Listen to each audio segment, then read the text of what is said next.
Hello everyone, मैं दीपांशन paramedical विज्ञान में आप सभी का स्वागत करता हूं। स्टूडेंट्स, आज हम समझने वाले हैं ट्यूमर मार्कर्स के बारे में। ट्यूमर मार्कर यानी कि आपका जो कैंसर होता है उसके लिए हम कौन कौन से टेस्ट कराते हैं, मतलब कि कहाँ का कैंसर होगा तो उसके लिए कौन सा टेस्ट होगा, वो सब चीज़ें हम समझेंगे। साथ साथ आपको ये बताऊंगा उस टेस्ट का आपका मतलब क्या होता है, नॉर्मल वैल्यूज़ क्या होती हैं, कितना बढ़ने पर कौन से टाइप का हमारा डिसीज़ हो सकता है। तो ये सब चीज़ें हम डिटेल में आज के लेक्चर में समझने वाले हैं। तो वीडियो को लाइक ज़रूर कर देना, चैनल पर पहली बार आते हो चैनल को सब्सक्राइब ज़रूर कर लो। तो देखो, सबसे पहले हम समझेंगे ट्यूमर मार्कर्स है क्या। पहले इसका मतलब समझो आप। तो ट्यूमर क्या होता है? ट्यूमर का मतलब होता है आपका कैंसर। ट्यूमर मतलब क्या है? कैंसर है। जैसे हमारी बॉडी का कोई भी नॉर्मल सेल है, उसके न्यूक्लियस में, जीन्स में, क्रोमोसोम्स में कुछ ना कुछ चेंजेस हो गए, जिसकी वजह से वो सेल क्या हो गया? डिफेक्टिव हो गया, एबनॉर्मल सेल हो गया। तो वो अपना कैसा हो जाएगा? कैंसर सेल हो जाएगा। कैंसर डेवलपमेंट के बारे में बता रहा हूँ कि कैंसर सेल कैसे डेवलप हो रहा है। ठीक है, उसके न्यूक्लियस में कोई चेंज आया, उसकी वजह से वो सेल क्या हो गया? डिफेक्टिव हो गया। डिफेक्टिव सेल्स जब आपके मल्टीप्लाई करेंगे, जो सेल होगा वो मल्टीप्लिकेशन करेगा। डिफेक्टेड सेल जब मल्टीप्लाई करेंगे, अपनी मल्टीप्लिकेशन करके नंबर बढ़ाएंगे, तो आपका कैंसर डेवलप होगा। ओके, उसके बाद मेटास्टेसिस होता है, यानी कि कैंसर आपका फैलता है एक ऑर्गन से दूसरे ऑर्गन में, उसको मेटास्टेसिस बोलते हैं। ओके, तो ट्यूमर मार्कर वो क्या होते हैं? ट्यूमर मार्कर ऐसे सब्सटेंसेस होते हैं जो कि प्रोड्यूस करे जाते हैं इन कैंसर सेल्स द्वारा। ये जो कैंसर के सेल्स है ना, ये आपका कुछ सब्सटेंस बनाएंगे। वो सब्सटेंस का कुछ भी हो सकता है, आपका प्रोटीन हो सकता है, एंजाइम हो सकता है, हार्मोन हो सकता है, कोई एंटीजन हो सकता है, कुछ भी आपका ये हो सकता है ट्यूमर मार्कर। ओके, तो वो ये सब्सटेंस बनाएंगे कैंसर सेल्स, या फिर आपके बॉडी बना सकती है, या फिर आपकी बॉडी बना सकती है in response to cancer. Cancer से लड़ने के लिए हमारी बॉडी जो है कुछ ना कुछ सब्सटेंस बना रही है, फॉर एग्जाम्पल एंटीबॉडी वगैरह बना रही है, तो वो भी हम मार्कर के उसमें रख सकते हैं। तो आपके जो ट्यूमर मार्कर्स हैं वो ये सब चीज़ें हो सकती हैं। सबसे पहले आप समझो AFP। AFP आपका क्या होता है? AFP मतलब होता है आपका अल्फा फीटोप्रोटीन। ठीक, तो अल्फा फीटोप्रोटीन में आपका क्या होता है? Alpha fetoprotein is a glycoprotein. ये क्या है? ग्लाइकोप्रोटीन होता है नेचर में, मतलब प्रोटीन और ग्लूकोज आपका कार्बोहाइड्रेट मिलकर ग्लाइकोप्रोटीन बनता है। तो ग्लाइकोप्रोटीन ट्यूमर मार्कर होता है, normally produce during foetal life. तो ये जो है ना आपका, ये नॉर्मली बनता है आपके जब फीटस डेवलपमेंट हो रही होती है, बच्चा जब डेवलप हो रहा होता है माँ के पेट के अंदर। ठीक, तब आपका ये AFP जो है वो नॉर्मली बनता है, नॉर्मल है। AFP is a major tumour marker for hepatocellular carcinoma. ये एक ट्यूमर मार्कर है किसके लिए? Hepatocellular carcinoma. हिपैटो मतलब लिवर, सेल्यूलर हिपैटिक यानी कि लिवर के जो सेल्स हैं उसमें क्या हो गया? कैंसर हो गया है। तो आपका ये जो हेल्दी लिवर था वो कैसा हो गया? किस में कन्वर्ट हो गया है? आपके कैंसर वाले लिवर में। ठीक है, इस लिवर में क्या हो गया? कैंसरस हो गया है, तो कार्सिनोमा बोलेंगे उसको हम। AFP is increased in germ cell tumour. इसके अलावा AFP जो होता है वो जर्म सेल ट्यूमर में भी बढ़ जाता है। जर्म सेल्स क्या होते हैं? आपका स्पर्म हो गया, ओवम हो गया, तो वो आपके कहाँ पे जनरेट हो रहे हैं? आपके टेस्टिस और ओवरीज में। ठीक है, तो आपका जो टेस्टिस है तो टेस्टिकुलर कैंसर हो गया। ठीक, ये टेस्टिकुलर कैंसर हो रखा है। ओवेरियन कैंसर है तो उस केस में भी आपका AFP जो होगा वो बढ़ जाएगा। जर्म सेल्स क्योंकि इधर ही बन रहे हैं, स्पर्म टेस्टिस में बन रहा है, ओवम ओवरीज में बन रहे हैं, तो उसमें अगर कैंसर होगा तो भी आपका ये बढ़ सकता है। AFP जो है वो नॉर्मल होता है अडल्ट के अंदर कितना? 10 से कम, यानी कि 10 नैनोग्राम पर ml से कम होगा तो AFP आपका नॉर्मल है। AFP level is very high at birth, up to 50,000 nanogram per ml, क्योंकि बच्चे में आपका बन रहा है। तो जन्म के बाद, जन्म जब जैसे बच्चा जन्म लेगा ना उस टाइम पे आपका 50,000 होता है। देख रहे हो, 10 से कम और कहाँ 50,000, तो 50,000 तक होता है। जैसे जैसे आपका बच्चा डेवलप होता है ना, वो आपका ये 1 साल के अंदर AFP का लेवल नॉर्मल पे आ जाता है। फर्स्ट ट्राइमेस्टर, ये प्रेगनेंसी के दौरान बता रहा हूँ आपका, फर्स्ट ट्राइमेस्टर, सेकंड ट्राइमेस्टर और आपके 32 वीक, जब माँ के पेट के अंदर बच्चा है। ठीक है, तो फर्स्ट ट्राइमेस्टर में यानी कि बच्चा जब तक 12 हफ्ते का होता है तब आपका AFP का लेवल कितना होता है? 10 से 30, ये आपका नॉर्मल है। सेकंड ट्राइमेस्टर में यानी कि 15 से 20 हफ्ते के दौरान AFP का लेवल चेक करवाएंगे हम, तो 30 से 150 होगा। AFP का लेवल 32 हफ्ते के दौरान बिल्कुल पीक पे होता है। जब 32 हफ्ते का बच्चा होता है, डेवलप हो रहा होता है 32 हफ्ते का, उस टाइम पे AFP का लेवल बहुत ज़्यादा होगा। कितना होगा? बहुत ज़्यादा होता है। ठीक है, बिल्कुल पीक पे होता है। अब AFP का लेवल हम क्लिनिकल कंडीशन के हिसाब से देखते हैं। जैसे अब ये देखोगे, ये बच्चे में डिफेक्ट हो रखा है कुछ, तो ये कब हो सकता है? AFP अगर 400 से ज़्यादा हो जाता है in adult, strongly suggest hepatocellular carcinoma. अगर अडल्ट, हम जैसे मैं हूं, आप, मगर अगर मैं चेक करवाने जा रहा हूं अपना AFP का लेवल उसका अगर 400 से ऊपर आया तो यानी कि स्ट्रांगली सजेस्ट है कि आपका हो सकता है कि हिपैटोसेलुलर कार्सिनोमा हो, यानी कि लीवर के सेल्स में वो हो कैंसरस सेल्स हो गए हो लीवर के। माइल्ड एलिवेशन यानी कि थोड़ा सा बढ़ा हुआ, यानी कि 20 से 200 में अकर इन लिवर डिसीज, अगर 200 तक भी बढ़ रहा है तो हो सकता है कि लीवर में कोई बीमारी हो, उसकी वजह से एएफपी बढ़ रहा हो, ठीक।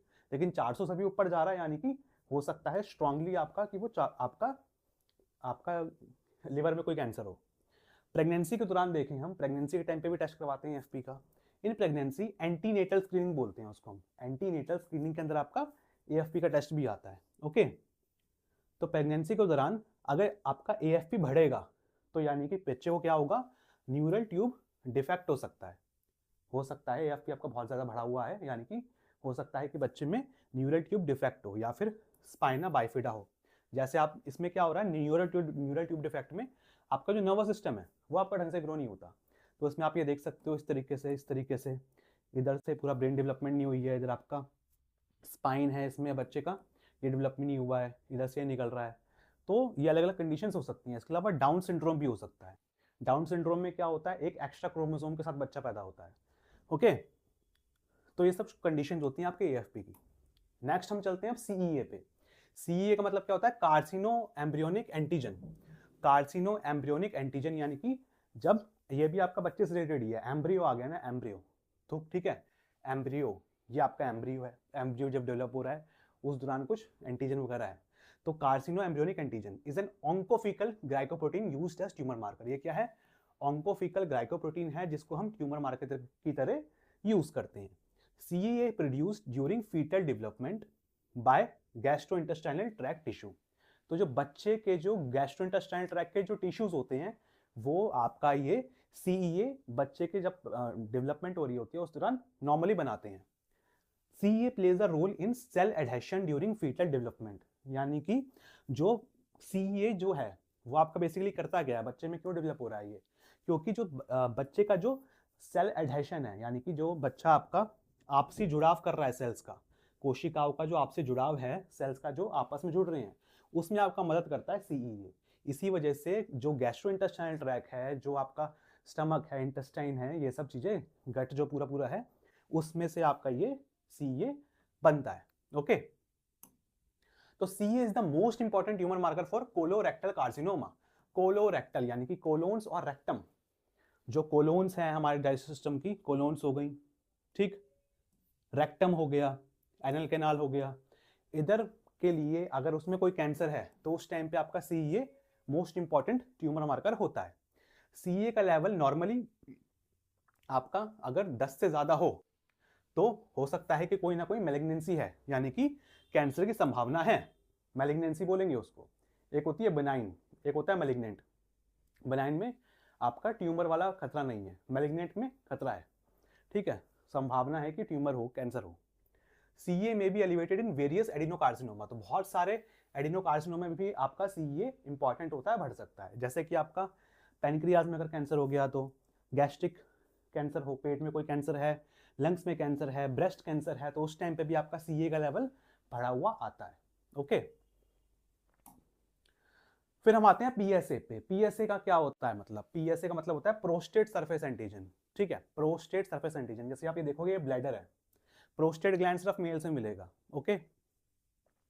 तो ये जो ब्लैडर है, ब्लैडर के साइड में आप देखोगे इधर आपका, ये आपको देखने को मिल रहा है, ये अपने प्रोस्टेट ग्लैंड है, इसके अंदर से अपना यूरेटर होते हुए जाता है। तो प्रोस्टेट ग्लैंड में क्या हो गया, इधर कैंसर हो गया है। तो इसके बारे में समझते हैं। PSA प्रोस्टेट स्पेसिफिक एंटीजन, ये आपका बहुत इंपॉर्टेंट टेस्ट होता है। 50 से ऊपर की जिनकी एज होती है मेल्स में, उनको ये स्पेसिफिकली करवाने को बोला जाता है कि PSA करवाना चाहिए। Is a serine protease enzyme, ये क्या है, एक सीरीन प्रोटीएज एंजाइम होता है, ठीक, produced by the epithelial cells of prostate glands. तो प्रोस्टेट ग्लैंड के जो एपिथेलियल सेल्स होते हैं वो आपका ये प्रोस्टेट सरफेस एंटीजन प्रोड्यूस करते हैं, बनाते हैं। PSA help in liquefaction of seminal fluid, जो सेमाइनल फ्लूइड होता है, सीमन होता है, उसमें आपका PSA भी, उसमें क्या होगा, जो आपका PSA होता है वो क्या करता है, लिक्विफिकेशन का काम करता है, यानी कि लिक्विफाई यानी कि पतला करने में मदद करता है। ये क्या करता है बेसिकली, जो कॉगलम होता है, सीमन का जो थक्का होता है, जो वीर्य का थक्का होगा, उसको वो इजैकुलेशन के बाद तोड़ देगा कि वह उसका थक्का ना बने, ठीक है, उस थक्के को वो तोड़ता है। तो जब सीमन का टेस्ट करा जाता है उस टाइम पे आपका 10-15 मिनट उसको रखा जाता है सैंपल को, ठीक है, 15 मिनट कम से कम। तो उस टाइम पे आपका पीएसए बहुत ज़्यादा इंपॉर्टेंट होता है क्योंकि वो लिक्विफाई करता है। ओके, इसके अलावा पीएसए का हम टेस्ट भी कर लेते हैं। नॉर्मल पीएसए का लेवल कितना होता है? लेस देन 4 नैनोग्राम पर एमएल, ठीक, लेस देन 4 नैनोग्राम पर एमएल। एज वाइज इसका चार्ट बता रखा है मैंने आपको, 40 से 49 साल के बीच में इतना होगा, 70 साल से ऊपर इतना नॉर्मल है। ये सारा नॉर्मल आपका पीएसए लेवल है। अब बात आती है बढ़ने की। क्लिनिकल सिग्निफिकेंस देखते हैं इसका कि पीएसए आपका किन किन केस में आपका बढ़ सकता है तो क्या होगा। सबसे पहले आप देखो प्रोस्टेट कैंसर कब माना जाएगा। तो प्रोस्टेट कैंसर के लिए हमारा जो पीएसए है वो बहुत इंपॉर्टेंट प्रोस्टेट कार्सिनोमा के लिए मार्कर है, ठीक है, बहुत इंपॉर्टेंट ह्यूमन मार्कर है। पीएसए का लेवल अगर 10 से ज्यादा होगा तो हो सकता है कि कैंसर की संभावना हो। बिनाइन प्रोस्टेटिक हाइपरप्लेजिया, इसके अलावा इसका मतलब क्या है, यानी कि प्रोस्टेट ग्लैंड थोड़ा सा नॉर्मली बढ़ गया है, ठीक है, लेकिन बिनाइन है। कंडीशन कैसी है? मैलिग्नेंट नहीं है, बिनाइन है, यानी कि कैंसरस नहीं है कंडीशन। हाइपरप्लेजिया हो रखा है, पीएसए में भी मॉडरेटली एलिवेटेड इन बीपीएच। तो बीपीएच के केस में यानी कि बिनाइन प्रोस्टेट हाइपरप्लेजिया के केस में पीएसए आपका थोड़ा सा एलिवेटेड बढ़ा हुआ आ सकता है, लेकिन इसको कैंसरस नहीं माना जाएगा। तीसरी कंडीशन आती है प्रोस्टाइटिस, थोड़ी सी सूजन हो रखी है लीवर के अंदर, प्रोस्टेट में सूजन हो रखी है, इन्फ्लामेशन हो रखी है, प्रोस्टाइटिस हो रखा है, तो उस केस में भी आपका पीएसए बढ़ा हुआ आ सकता है। ओके, नेक्स्ट हम देखते हैं CA-125। CA-125 मतलब कि कैंसर एंटीजन 125। इसमें आप, ये आपका स्पेसिफिक किसके लिए होता है? ये आपका होता है ओवरी के लिए, ठीक है, जो ओवरी होती हैं वुमेन्स की, उसके लिए आपका स्पेसिफिक होता है ये। तो CA-125 है क्या? CA-125 is a high molecular weight glycoprotein tumour marker mainly associated with ovarian cancer. Ovary के कैंसर के लिए मेजरली आपका ये टेस्ट करवाया जाता है।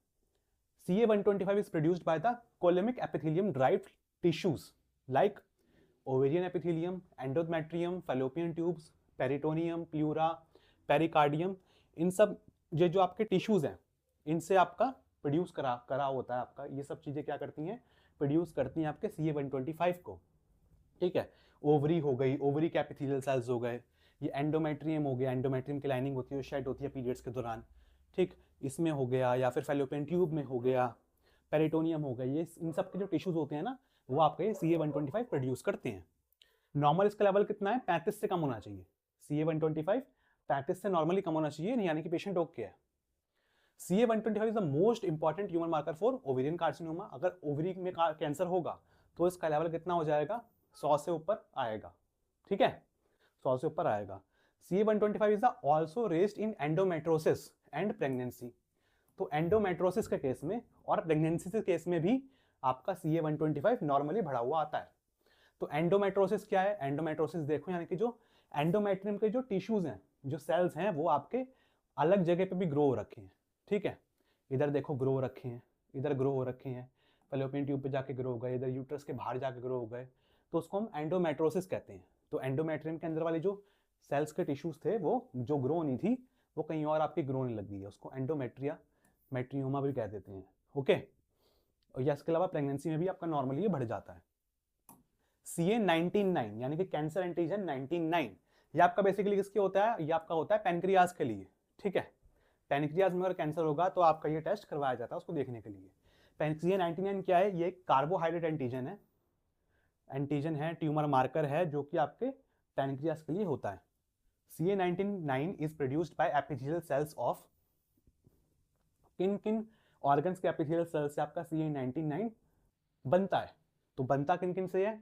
आपका पैनक्रियास हो गया, बाइलरी ट्रैक्ट हो गया, गॉल ब्लैडर हो गया, कोलोन्स हो गया, बड़ी आंत हो गई, आपका स्टमक हो गया, पेट, इन सब, ये सब क्या हैं? ये सारे जो ऑर्गन्स हैं वो CA-199 प्रोड्यूस करते हैं, ठीक है, नॉर्मली प्रोड्यूस करते हैं, लेकिन आपके पैनक्रियास के लिए ज़्यादातर आपका ये देखा जाता है, या फिर बाइलरी ट्रैक्ट में, गॉल ब्लैडर में कहीं पे दिक्कत होगी तब भी आपका ये बढ़ जाता है। अभी देख लेते हैं। तो देखो नॉर्मल वैल्यू इसकी कितनी होती है? लेस देन 37 यूनिट पर ml। क्लिनिकल सिग्निफिकेंस क्या है इसका? पैनक्रियाटिक कैंसर, यानी कि पैनक्रियाज में आपका अग्न्याशय में क्या हो गया? कैंसर हो गया है। तो मोस्ट इंपॉर्टेंट ह्यूमन मार्कर है पैनक्रियाटिक एडिनोकार्सिनोमा में। इसमें लेवल कितना हो जाएगा? 35 से कम नॉर्मल था, इसमें कितना हो जाएगा? 1000 से ज़्यादा हो जाएगा। ओके, यानी कि पैनक्रियास का कैंसर है। Biliary tract cancer, biliary tract में, जो कि आपके पित्त की नलिका जो है, ठीक है, पित्त की नलिका है, ये जो हरी हरी से दिख रही है ना, ये बाइलरी ट्रैक्ट है, ये अपना गॉल ब्लैडर हो गया। तो बाइलरी ट्रैक्ट में कहीं पे दिक्कत है, उसमें कैंसर है, तो भी आपका ये फट जाता है, ठीक है। उसको हम क्या बोलते हैं, कोलेंजियो कार्सिनोमा और gall bladder carcinoma. Gall bladder में, बाइल डक्ट में कहीं पे कैंसर होगा तो भी ये बढ़ा हुआ आएगा। गैस्ट्रोइंटेस्टाइनल मैलिग्नेंसी, जैसे कि आपका कोलोरेक्टल कैंसर है, कोलोन्स रेक्टम में कैंसर हो रखा है, ठीक है, गैस्ट्रिक कैंसर है, उस टाइम पे भी आपका ये बढ़ जाता है, क्योंकि ये कोलोन्स हैं, ये भी तो प्रोड्यूस कर रहे हैं CA19-9, तो उस टाइम पे ये भी बढ़ जाएगा। ओके, तो CA19-9 में ऑल्सो भी increase in non cancer condition. ये तो थी कैंसर वाली कंडीशन, नॉन कैंसर कंडीशन में भी बढ़ सकता है, जैसे कि आपका एक्यूट एंड क्रॉनिक पैनक्रियाटाइटिस, ठीक है, कोई पुराना या फिर नया आपका पैनक्रियास में इन्फ्लामेशन हो रखी हो, जॉइंटिस हो रखा हो यानी कि पीलिया हो रखा हो, पित्त की नलिकाओं में सूजन हो, लिवर सिरोसिस हो रखा हो, गॉल स्टोन्स हो, पेट की थैली में पथरी हो, उस टाइम पे भी आपका ये नॉर्मली बढ़ सकता है। जरूरी नहीं है कैंसर के स्टेज में ही बढ़ेगा, ठीक।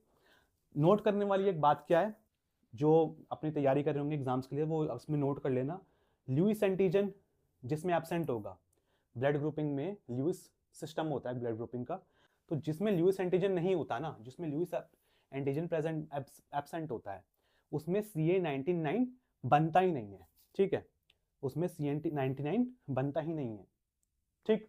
तो जिसमें ल्यूइस एंटीजन नहीं होगा उसमें CA19-9 नहीं बनेगा। ओके, इंपॉर्टेंट है आपके लिए। चलो इसके बाद आप देखो CA15-3। CA15-3 ये क्या है, कैंसर एंटीजन 15-3, ये आपका होता है ब्रेस्ट के लिए, ठीक है।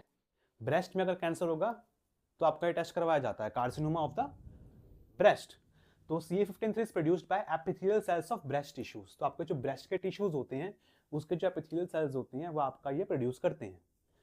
इन malignancy excessive production and shedding occurs into the blood. Malignancy में यानी कि कैंसर के स्टेज में क्या होगा, आपका जो इसका प्रोडक्शन है 15-3 का बहुत ज़्यादा हो जाएगा, ठीक, क्योंकि कैंसर सेल्स हैं वो इसको बहुत ज़्यादा प्रोड्यूस करेंगे, बहुत ज़्यादा प्रोडक्शन करेंगे, और शेड होके यानी कि निकल के उसमें कहाँ पे आ जाएगा, ये ब्लड में आ जाएगा, ठीक है, शेड होके ये ब्लड में आ जाएगा। नॉर्मल लेवल इसका कितना होता है, 30 से कम होता है, ठीक, 30 से कम आपका नॉर्मल है ये। अब बढ़ा हुआ आएगा तो आपका यानी कि इससे बढ़ा हुआ आ रहा है, तो इससे बढ़ा हुआ आ रहा है यानी कि आपका कैंसर है। ओके, नेक्स्ट हम इसके बाद देखते हैं बीटा HCG। बीटा HCG आपका बहुत इंपॉर्टेंट है, प्रेगनेंसी टेस्ट में भी आपका करवाया जाता है ये। तो बीटा HCG अगर बहुत ज़्यादा बढ़ जाए तो भी आपकी दिक्कत होती है, कैंसर स्टेज में भी बढ़ जाता है। तो दोनों केसेस क्या है इसमें वो समझ लेते हैं। तो beta HCG beta human chorionic gonadotrophin, इसकी पूरी फुल फॉर्म ये है। Beta HCG is a glycoprotein hormone used as a tumour marker and pregnancy marker. तो प्रेगनेंसी के टाइम पे ही बढ़ जाता है ये, और ट्यूमर के टाइम पे ही बढ़ जाता है ये। अब किस में कितना बढ़ेगा वो देखेंगे। Beta HCG is normally produced by syncytiotrophoblast cells of placenta, यानी कि प्लेसेंटा के जो सेल्स हैं ये वाले, ठीक है, सिंक्टियोट्रोफोब्लास्ट, तो वो ये क्या करते हैं, बीटा HCG को प्रोड्यूस करते हैं, नॉर्मली प्रोडक्शन करते हैं जब प्लेसेंटा डेवलप हो रहा होता है, तब फीटस जब डेवलप हो रहा था तब। Beta HCG maintain corpus luteum during early pregnancy. इसके अलावा जो शुरुआती प्रेगनेंसी होती है उस दौरान बीटा HCG क्या करेगा, कॉर्पस ल्यूटियम को भी मेंटेन करके रखता है कि वो आगे जाके शेड ना हो जाए, खराब ना हो जाए, ठीक है, तो उसको मेंटेन करेगा ये, ठीक। तो बीटा HCG का ये काम है।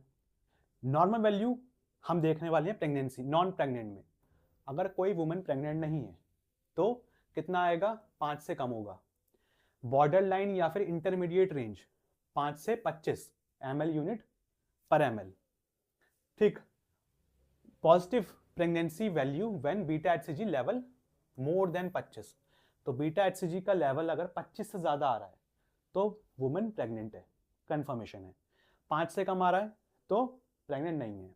और बॉर्डर लाइन यानी कि 5 से 25 है, ठीक, तो यानी कि बॉर्डर लाइन पे भी कुछ कह नहीं सकते, उसको नेक्स्ट वीक फिर बोलेंगे दोबारा टेस्ट कराने के लिए, ठीक है, तो हमको कंफर्म हो जाएगा। Normal beta HCG level during pregnancy, तो प्रेगनेंसी के दौरान नॉर्मली कितना कितना लेवल होता है, तो आप ये देखोगे 8 से 10 वीक के टाइम पे, 8 से 10 हफ्ते के दौरान जब बेबी डेवलप हो रहा होता है उस टाइम पे बीटा HCG का लेवल जो होता है वो बिल्कुल पीक पे होता है, सबसे ज़्यादा हाई होता है। 25,000 से 2,80,000 90,000 के आसपास इसका नॉर्मल लेवल रहता है बीटा एचसीजी का। तो बहुत तेज़ी से बढ़ता है, जब बच्चा डेवलप पूरा होता है उस टाइम पे बीटा एचसीजी का लेवल बहुत तेज़ी से, बहुत रैपिडली बढ़ता है। ठीक, ये उसकी नॉर्मल वैल्यूज़ हैं, कब कितना बढ़ता है। Beta HCG level in tumour marker, तो ट्यूमर मार्कर में, ट्यूमर के केस में आपका कैसे देखेंगे हम, जैसे आपका germ cell tumour, testicular tumour हो गया, ठीक, मेल्स में भी करवाया जाता है आपका ये, ठीक है, टेस्टिकुलर हो गया, ओवेरियन ट्यूमर हो गया, ओवेरी का कैंसर हो गया, टेस्टिस का कैंसर हो गया, तो उस टाइम पे बीटा एचसीजी का लेवल 1,000 से ज़्यादा हो जाता है। ठीक है, कभी कभार ये 10,000 तक भी चले जाता है। ठीक, 1,000 से 10,000 तक जा सकता है।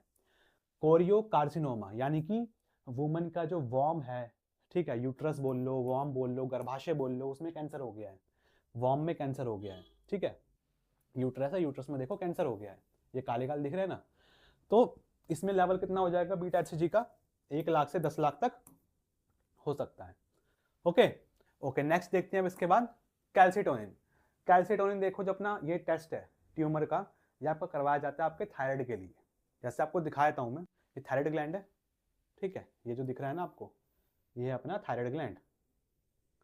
ठीक, तो इसमें कोई कैंसर तो नहीं है, उसके लिए हम ये करवाते हैं। कैल्सिटोनिन जो है क्या है, पेप्टाइड हार्मोन होता है, जो कि कौन प्रोड्यूस करता है, पैराफॉलिकुलर सेल्स जो होते हैं, सी सेल्स होती हैं जो थायराइड के, थायराइड ग्लैंड के, वो प्रोड्यूस करते हैं। जैसे आपको सी सेल्स दिखाऊं, तो ये देखो, ये थायराइड ग्लैंड है, इसको हमने देखा डिटेल में, तो आपके जो ये बाहर वाले सेल्स ये जो दिख रहे हैं, ये क्या है, अपने पैराफॉलिकुलर सेल्स हैं, पैराफॉलिकुलर सेल्स या फिर सी सेल्स।